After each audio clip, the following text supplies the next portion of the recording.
শব্দের দিকে তাকালে আমরা দেখি আদখালা ইয়াদখিলু, এটা মাসি অতীতের শব্দ।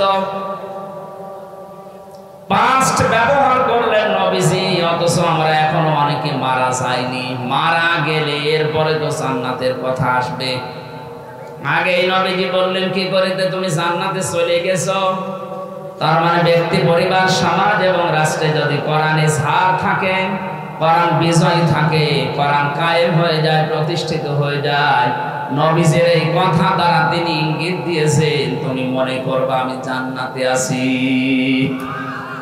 ওইরকম একটা দেশ আমরা চাই না। কিসের মাধ্যমে? কোরআনের। বলেন বলেন। আশাফাহু ফি আশারাতিন মিন আহলি বাইতিহি কুল্লুহুম ক্বাদ ওয়াজাবাত লাহুন নার।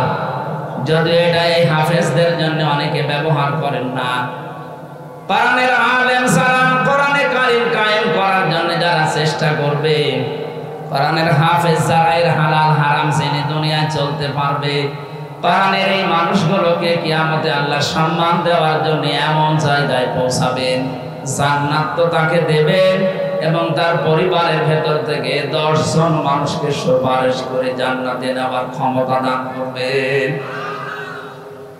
আজকের যে 5 জন হাফেজ হয়ে গেল কোরআনে কারিমের, এরা যদি কোরআন বোঝে, প্র্যাকটিক্যাল লাইফে কোরআনে কারিমকে সেট করতে পারে, আল্লাহ রাব্বুল আলামিন কিয়ামতে শুধু এদেরকে জান্নাত দেবেন না, কোরআনে কারিমের মর্যাদা ইজ্জতের কারণে কিয়ামতে এদের আপনজনদের 10 জনের ব্যাপারে আল্লাহ সুপারিশ গ্রহণ করবেন। কুল্লুহুম ক্বাদ ওয়াজাবাত লাহুন নার। হাদিসের এই শেষ অংশটুকু নিয়ে যদিও মতভেদ আছে মুহাদ্দিসিনে কিরামের ভেতরে, তারপর আমল করার জন্য, উদ্বুদ্ধ করার জন্য বলছি। কুল্লুহুম, তাদের ভেতরে যারা ক্বাদ ওয়াজাবাত লাহুন নার, যাদের উপরে জাহান্নামের আগুন ওয়াজিব হয়ে গিয়েছিল, অবধারিত হয়ে গিয়েছিল যে জাহান্নামের যাবে, এরকম 10 জন মানুষকে এইরকম কোরআনওয়ালা মানুষের সুপারিশ আল্লাহ কবুল করে পথ ভরিয়ে জান্নাতে দিয়ে দেবে। সুতরাং 5 জনের সাথে আমরা আজকে থেকে যারা সিদ্ধান্ত নিতে পারবো এই পৃথিবীর ময়দানে কোরআনকে আমি বিজয় করার জন্য, এজহার করার জন্য চেষ্টা চালাবো, কিয়ামতে আমার মতো আপনার মতো এক একজন যদি 10 জন করে নিয়ে যেতে পারি, এই দুনিয়ায় অনেকেই, বিশেষ করে বাংলাদেশে কোরআনওয়ালা মানুষের কারণে জাহান্নামে যাওয়ার সংখ্যা কমে যাবে। এক একজন যদি 10 জন পরে হিসাব করেন তো বাংলাদেশ বাদ দিয়ে শেষে ভারত থেকে টান দেওয়া লাগবে। কথা বলছেন এটা? ও আনফুসাকুম ওয়া আহলিকুম নারা, ইমানদারেরা নিজে আগে জাহান্নামের আগুন থেকে বাঁচো আর আহাল পরিবারকে বাঁচাও।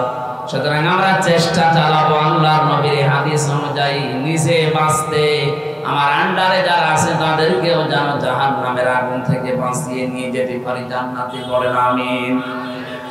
যে হাদিসটা পড়লাম মুআয ইবনে জাবাল থেকে বর্ণিত, বিশ্বনবী বলেন তাকে আমি একটা দেশের গভর্নর করে পাঠাচ্ছিলাম। ঘোড়ার রেকাবের ভেতরে যখন তিনি পা দিয়ে ফেলেছেন, ওই সময় তাকে আমি কয়েকটা উপদেশ দিয়েছিলাম। হযরত মুআযকে ডাক দিয়ে নবীজি বললেন, খুযুলা আতা মা দামা আতান, ওই পর্যন্ত তুমি হাদিয়া তোফা গ্রহণ করতে পারবা। প্রথমে হাদিয়ার নাম দিলেন কেন?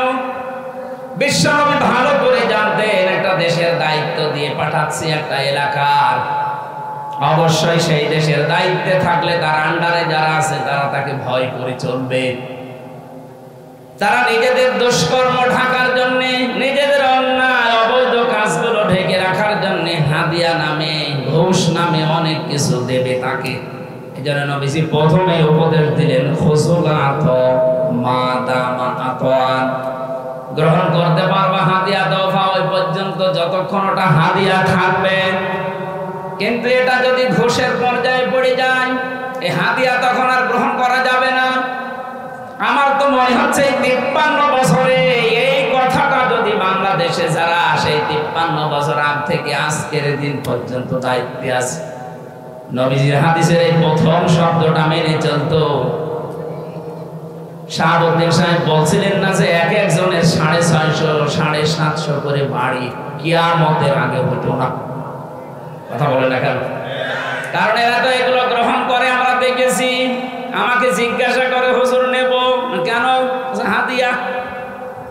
এটা কি হাদিয়া নাকি?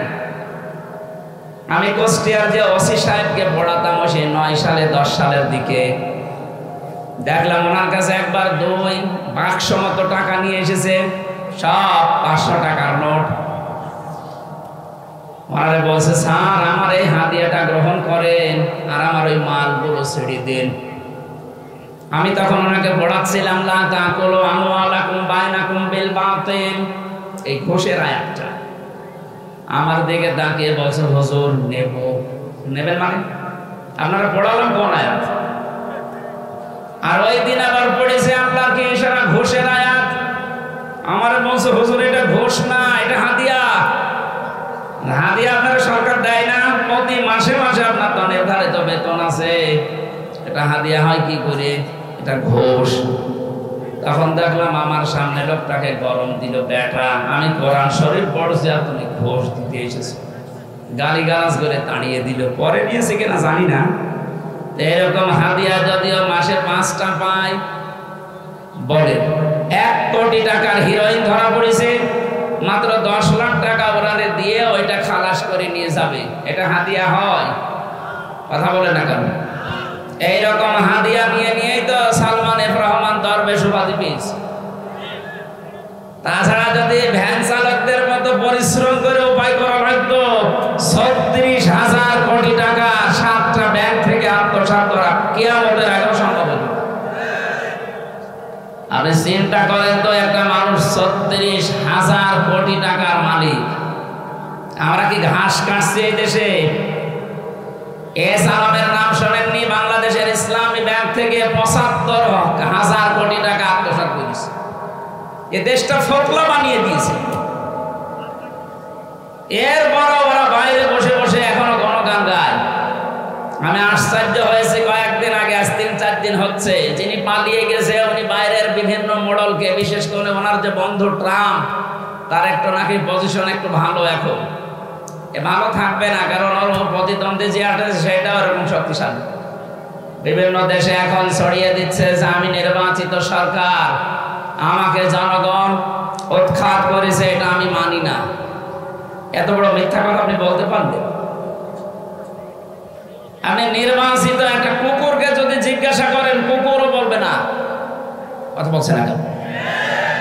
আপনি শয়তানকে ডাক দিয়ে বলেন যে উনি কি নির্বাচিত ছিল, শয়তান হা হা করে হাসবে। এ বলে কি?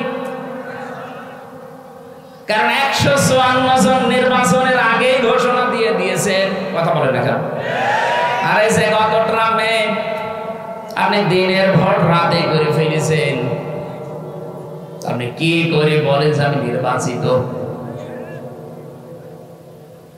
দিনের ভোট যে রাতে হয়েছে এটার প্রমাণ আমি নিজে, আমার কাছে এক ওসি সাহেব ছিল, হাজতে কারাগারে ছিল, উনি আমারে বলছে, হুজুর এই যে নির্বাচনটা গেল, এই সময় আমার দায়িত্ব ছিল ফেনীতে, আমি নিজে আমার দল বলছা আছে এদেরকে নিয়ে রাত 12:30টার পর থেকে ফজর আযান পর্যন্ত ভোট কাটা আরম্ভ করলাম আল্লাহর নামে। হ্যাঁ, এইভাবেই বলছি। আমি ওনার একদিন তাওবার ব্যাখ্যা শোনাচ্ছিলাম যে তাওবা এইভাবে করা লাগে। আমারে তখন বলছে, দেখেন তো আমার তাওবাটা হয়েছে কিনা। বলে